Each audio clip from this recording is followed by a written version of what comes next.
Hello.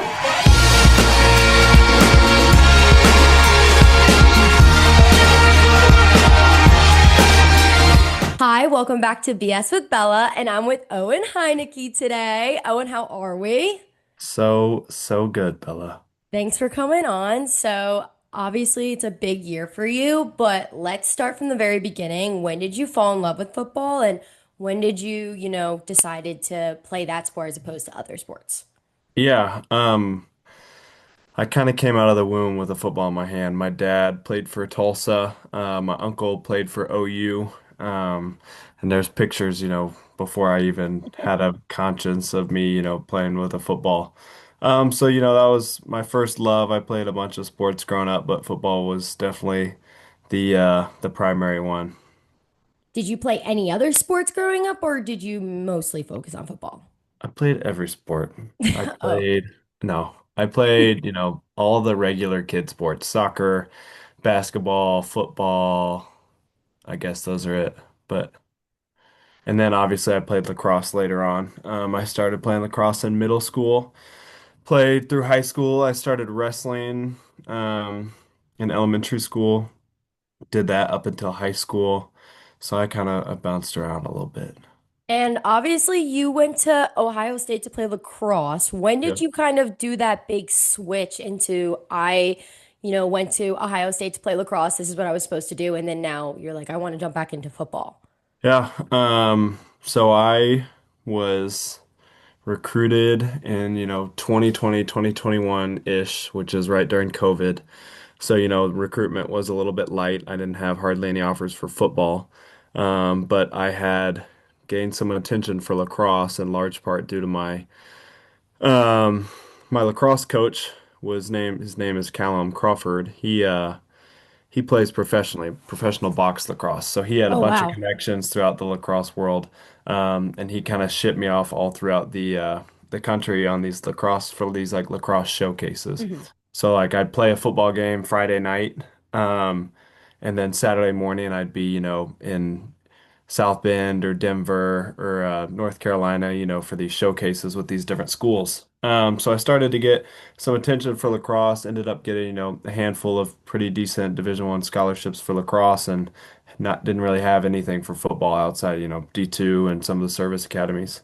Um, so, it just felt like the best opportunity for me was with lacrosse. And hanging up my football cleats was probably, the toughest decision. Obviously, I backtracked and went back, Yeah. but it was really tough. Football was the sport that I loved, but lacrosse was, presenting better opportunity for me. So I committed to Ohio State. I loved Ohio State. I loved the campus. I loved my friends. I loved the coaching. I just didn't love lacrosse. Yeah. I would sit around and watch the football team practice after our lacrosse practices got done, just, wishing that I was out there with them. So, about 6 months in, I kind of got the itch to, Play again. Like it yeah, was something that you really wanted to do for yourself. yeah, 100% to go back to football. Um, hit the portal. Obviously, nobody really wanted me because I was a washed up white safety, who hadn't played football in almost 2 years. And then Coach V gave me a call, on a random Thursday night. Was there Um, any connection there, or was that kind of just like yes, a Twitter yeah. highlight type thing where he found you? Oh no, he coached my Uncle Corey Okay. back in 2000 when they won a national championship. So I guess, I was trying to get with OU as best I could. It was Yeah, you wanted to go one back home too. uh they didn't really want me. They told me, come on as a regular student and we'll have a walk-on tryout that you can, try out for probably next year. And that wasn't what I was wanting to do, but it was really Yeah. the only option for me. And then out of the blue, I get a call from Coach V and he said he liked my film. I think he just needed an extra walk-on, scout team kind of body. Yeah. But I was up there the next 2 days. And funny story about your brother. So V calls me. He's like, "Hey, you're gonna be rooming with this guy named Peter. He's a great guy. He's from Jersey. You're gonna love him." So I look up Pete on Instagram. I send him a DM. I'm like, "Hey, I'm gonna be your roommate." Obviously, my whole Instagram is Ohio State lacrosse. It's still, in my bio because Yeah, yeah, yeah. So he's probably guys never like, change that. who is this? Yeah. So he goes, no, or he said like, "Are you sure?" or "No, no, you're not." And I was like, "Oh my gosh, this guy's a douche." And so then I asked for a Snapchat, and the first picture he sent me was like this. And I was like, oh no, like this is a whole different world from what I'm used to. But Yeah. turns out we were just both, putting on a front because we were both nervous about, Yeah. playing for a big school. So, Obviously, you said there was a connection to Coach V. Was I know Oklahoma, the state as a whole, there's OU and there's OSU. mm. So were you gonna, think of that idea, or it was always just you always wanted to go to Oklahoma?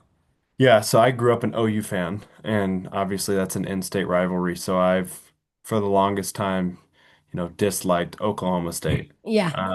And I don't think that I could have ever gone there. Yeah. No, I'm sure I would have loved it. I'm sure it's a great school, but I just, I couldn't make myself do it. It's like making yourself think about going to Texas. Like I couldn't do Yeah. it. So, Disgusting. yeah, Disgusting. disgusting. Yeah.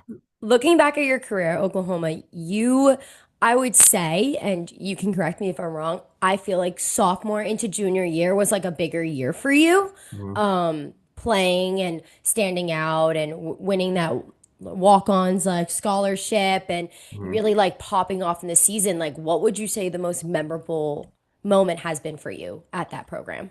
Oh God. I would say my junior season, the most memorable moment was the Texas game. I had the tackle on the first kickoff. And I was a special teams only guy that year. And so I flew down, kind of like Bobby Boucher, just ran down, didn't really know what I was doing. I was just running fast and had the first tackle of the first game. We ended up winning that game, and it was like, one of the best OU Texas games in the past 20 years. So it was pretty awesome to be able to make a play in that game. What do you think was like your turning point in your career where you're like, oh wow, this is, I'm getting recognition for my skill set and Oklahoma fans, like what would you say was like your turning point in your skills that you adjusted or something that you kind of just felt like, wow, I could see myself doing this in the future, not just playing a college game. Yeah, I would say that was probably two spring balls ago. So I'd gotten switched from safety to linebacker. And, it was my first year and I didn't really have a good grip on it. It was my first time ever playing linebacker. I played safety all through high school. Yeah. And, I just kind of felt like I was running around with my head cut off. So then that next year, after having a whole year in the playbook and, really getting, Coach V's defensive scheme down, I felt really prepared going into spring ball. And I was still a third or fourth string linebacker. I wasn't going to play at all, but I had a really good spring and I felt like I turned some heads, not the right guy's head because Coach V obviously still, sat me and I was special teams only again. Yeah. Um, but that was probably the biggest leap for me mentally and physically. I put on, a good amount of weight. And that spring was where I kind of told myself, I can do this. I can start here. I just need to keep my head down and keep working. How would you say that program prepared you to make that decision to go to the combine? Oh, goodness. Yeah, I did appeal. Obviously that got denied, which was a little bit disappointing. It was all over social media. I know. Say, Really entertaining that idea, or was it more for just like, one foot in, one foot out type of thing? no, I would have really loved to go back. I only started the last 5 games of the year. Um, I felt like, if I had a full year of starting and like a full year is maybe a chance to be a captain and Yeah, hopefully win some awards. And it felt like the team was headed in the right direction, maybe have a chance at the playoffs again and a national championship. So I was really not, I was really considering going back if the appeal got approved. I yeah, would, I was definitely leaning that way. The combine's tempting and there's definitely more money in the NFL. yeah. But you know, there were some things that I still felt like I wanted to accomplish while in college, and I'm getting a little old, so it probably worked out how it was supposed to, but Yeah. I definitely would have gone back. Did anyone give you any advice going into this combine? Anyone that you used to play with? What were their words of encouragement to you? You probably were really nervous going in. It's an Yeah, NFL combine, but yeah. did anyone give you any like advice during it? Um, yeah, people were just kind of all around supportive. Just I think kind of the natural response is like you're Yeah. gonna kill it. Just, go have fun, go enjoy it. You're gonna do great. Don't let the nerves get the best of you. And then Danny Stutzman in his true fashion was like, it's the worst week of your life. Like, be ready, it's the worst. And it Yeah. honestly wasn't that bad. The actual combine itself, I was pretty nerved up. I could feel the adrenaline pumping, but Yeah. the week itself wasn't too bad. It's a lot of interviews, a lot of medical stuff, and outside of that, it wasn't awful. So you obviously had some teammates that also went. Were you competing with anyone at the same level as that, or were you guys kind of all evenly spread out? Yeah, at the linebacker position. Yeah. Yeah, so Kendall was there and we actually roomed together, which, probably made the week a whole lot easier because I just Yeah. had a buddy going everywhere with me. But yeah, obviously the people there are the best of the best, Kendall included. So when you go against someone like, or when you play with someone like Kendall every day, you kind of get a feel for, what the best of the best looks like.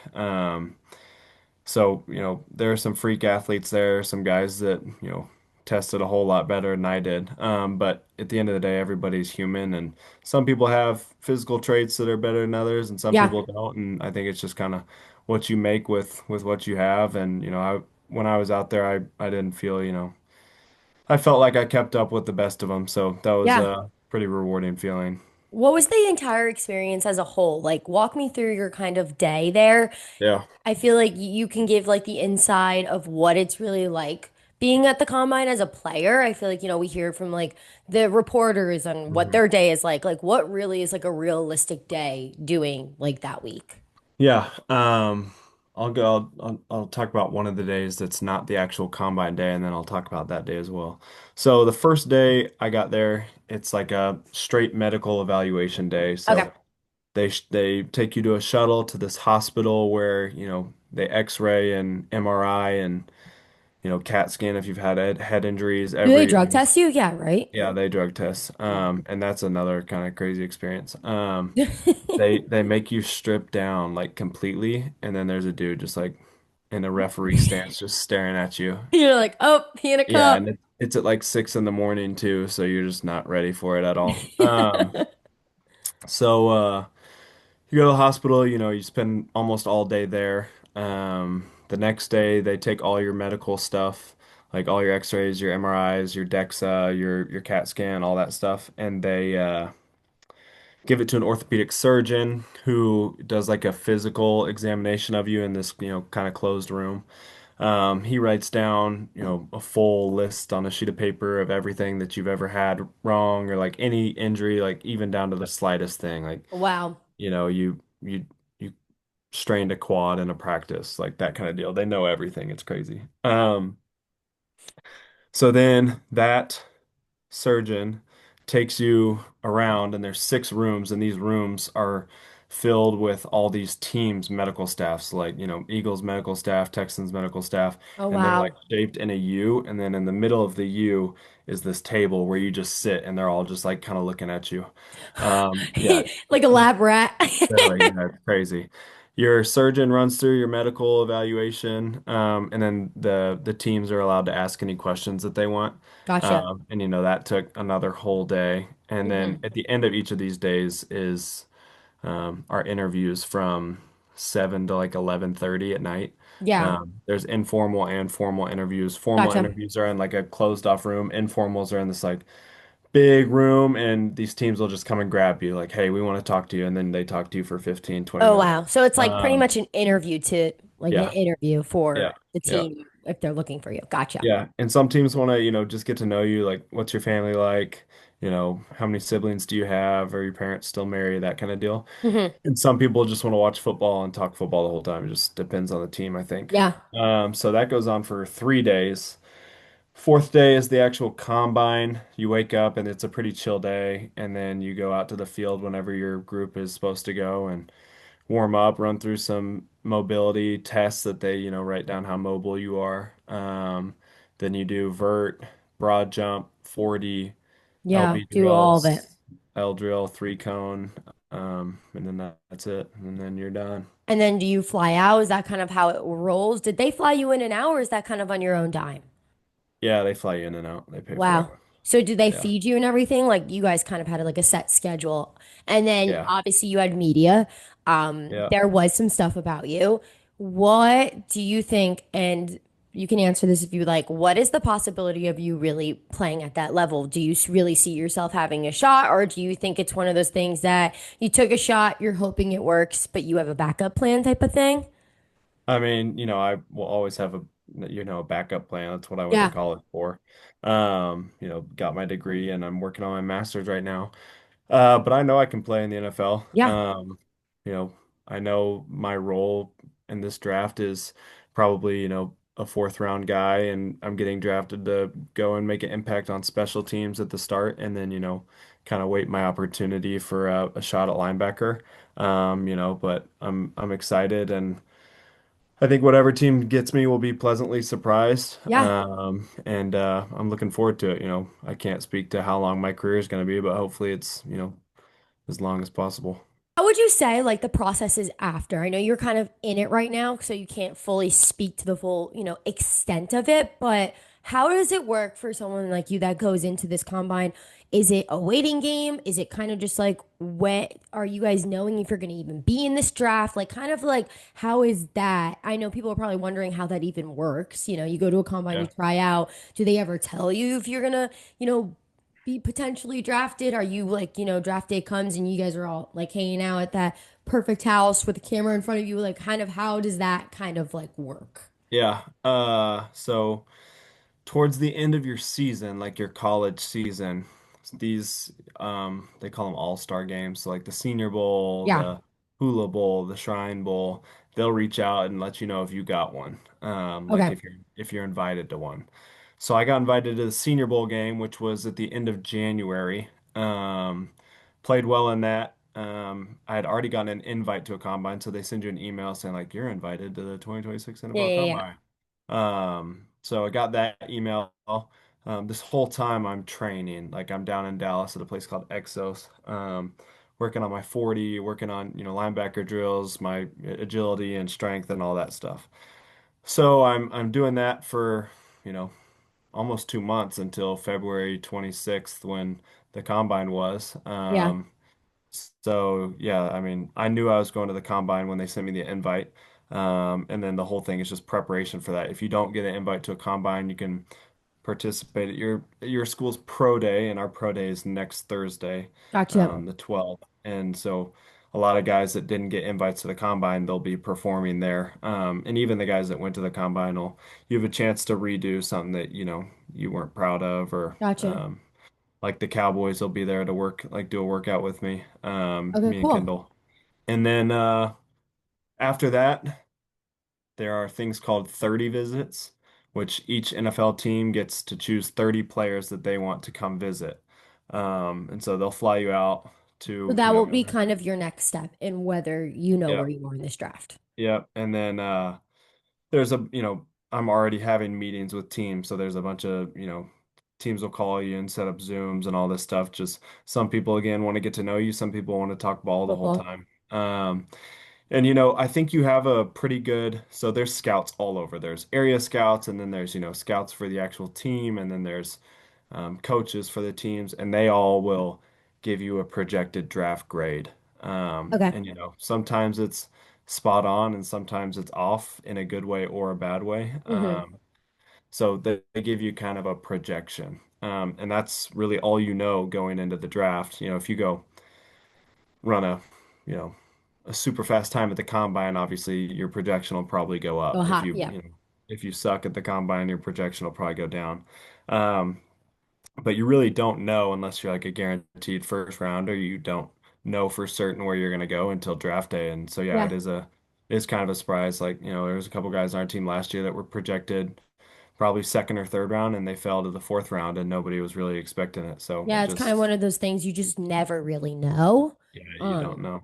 is Hmm. there obviously, you don't want to like psych yourself out or anything, but like, is there any team or anyone that you would love to be a part of? Like, is there one more than the other, or is there one that you grew up and was this fan and it would be cool to be that, be on the team, but it doesn't really matter to you? Like, you know what I mean? Yeah, you grew up a college football fan, so I loved watching OU. Yeah. I lived in Houston, so I cheered for the Texans all growing up. Hmm. But I don't care where I end up. You just don't want to Whoever play. will draft me the highest. Yeah, Is there anything would you want to do like outside of the NFL? yeah. Hopefully win the lottery. Yeah, but if not that, I got my master's in, or I'm about to graduate with my master's in accounting. And hopefully we'll be doing something in the finance business world. So, Big um, finance bro yeah, and a football yeah, player. big finance. But Mm. I'll be moving up to Jersey and living with your parents and traveling to the city every day. Yeah. No, I probably would have been diving in super deep on all that stuff if I hadn't had the season that I had, which is Yeah. pretty crazy because 7 months ago I would think I was working a desk job right now. So pretty crazy turnaround, but I'm grateful for it. Yeah, that's awesome. So when Yeah. is your exact pro day? It is the 12th next Thursday. So wow, you're flying. Well, you're in Oklahoma, so you just Yeah. drive in. Oh yeah, it's easy peasy. It's in the indoor. Any advice to like kids that have been in your shoes or like Yeah. that are going to be like I know like you said you have such an interesting story because you go from going to college and playing a Big 12 school, Yeah. D1 lacrosse, then going to an SEC college football school, which is like the craziest like Yeah. 360 ever, and then now you got with all your hard work and dedication, you got yourself to the combine. Like what would you tell someone that is looking to do that, wanting to do that for themselves, or an advice that you would say to yourself back 2, 3 years ago? Yeah, I mean that's a good question. I think the biggest takeaway that I've had is to just bet on yourself. I think every walk-on kind of has that mentality, but everybody in their own way has that mentality, whether you're a 5 star or a 0 star. You're taking a bet on yourself wherever you go to, make the most of your opportunity. But yeah, I think that I chose lacrosse because A, it was a great opportunity, a great school, I got a scholarship there and all that, but I think I just liked the security of knowing that, a team wanted me. And Yeah. walking on was really scary. I mean, it was just nerve-wracking. Like you go in and I had no clue what to expect. But I wouldn't change it for the world. I loved every second of it. And, it was an uphill battle for the longest time. Um, and there were times where I didn't see the light at the end of the tunnel, but Yeah. you just got to keep working. And I think in the current landscape of college football, it's obviously pretty easy to get up and go. Yeah. If you don't feel like you're making enough money or you don't feel like you're getting the opportunity that you want, and Do you think NIL now this is interesting since you played. Do yeah, you believe that NIL has changed the way that football is, or do you yeah. think NIL is the best thing for players? I would say, there's probably truth to both statements. I'd Yeah. say it has 100% changed the way football is played. Yeah. There's a huge disparity between the top earner on the team and the bottom earner on the team. And there were, last year I was making close to $0, and I knew guys on the team were making, upwards of 3 million. And it's like, I'm putting in the same amount of work as that guy, but Like, I'm why getting am I paid. not getting that money? Yeah. Yeah, so I think it causes like a little bit of divide and um, maybe a little bit of bitterness between the team, Yeah. which makes it tough. But that's kind of the current landscape, and it's up to the coaches to nip that in the butt and nip that in the bud. I don't really know which one it is. Yeah, I just threw out a statement that I didn't know how to say. And make sure that the team's cohesive because there is a huge aspect to the team. But I think it's pretty obvious that it's we're getting treated like college, like semi-pros. Yeah. So it's You're definitely making changed. money. Like Yeah. I mean, college football is kind of crazy. All these people are making money to what Yeah. NFL players are making money. So Yeah. it's almost like you're Yeah. making that money before you even get there. And like you said, you Yeah. were making $0. Yeah. And so you definitely thought at one point, why am I even playing if no one sees anything? Oh, I did it for the love of the game. I love football. Yeah. I did play for $0, like just because I love the game. Hmm. And I have no regrets about it. I think it would have been nice to have made some money and have Yeah. some money in the bank, but at the same time, I'm super grateful for my story. It's just kind of testament to the Lord's faithfulness and trusting in Him, because it all worked out, and I'm at the top of the hill, and it's up to me what I do with the next steps. But I just kept my head down, kept working, and eventually made it to the end of the tunnel. And I wouldn't change a thing. Well, obviously, you had such a amazing career, but people want to know you for you. What is something that you do outside of football? Do you have a hobby? Do you do something for yourself? Like what do you do as a person? Because football obviously consumed your life in college and consumes your Yeah. life now. Is there a Yeah. hobby or anything you do outside of it? Yeah, like you said, football kind of consumes your life. That, coupled with school, Yeah. is, I would say, the large majority of my time. But I just recently bought an old Land Cruiser that I am hoping to learn how to work on and, kind of Wow. fix it up and become a mechanic. And, Wow. I know absolutely zero about cars, so it's not a hobby yet, but the goal is to make So it a you want to hobby. reinvent the wheel. You want to I'm reinvent the wheel of a car. Yes, yes, the wheel is getting reinvented. Have you upgraded your car since college? No. One thing about I Owen is he was driving an old thing. I drive a very old Toyota Tundra with 265,000 miles, and I have no issues with it, and I see no reason to change. So You've had no issues with it whatsoever. well, only, I've wrecked it a couple times, and obviously I got to fix that, but when I don't wreck it, she runs like a charm. So there's Wow. no reason to complain. Well, thank you, Owen, for coming on the pod. I am so excited because I hope you get drafted because I want to be at your draft party. We're excited. I'm excited for you. Obviously, we'll be rooting for you and good luck on this journey. It's definitely, enjoy it. We want the outcome to be what it is, but Yeah. enjoy every step of this. Well, thank you. And you are obviously welcome to the draft party. See, you heard it first. You You and heard your it whole first. family, but you have to promise to be patient because there's a chance that I'm not in the first 2 days. So Oh, uh please. We'll be there all week. We'll be there oh, all week. that's so nice. You guys are the best cheerleaders. Oh, we'll be there all week. I'll be there with Kirsten, me and her, Mm, mm. the She entire would week, love that. you know. She would. Or maybe we come out to Florida and do it there. Exactly. You can come to the Sunshine State. You never know. You could play for the Dolphins over here. Get a beach. You never know. You never know. They're reinventing over here. You do never know. But I don't know if my car will make it that far, so It will die. It will die before we get it. yeah, I guess that's just a sign to get a new car then, huh? Well, thank you, Owen, for coming on, and I'll see you guys next time. Thank you.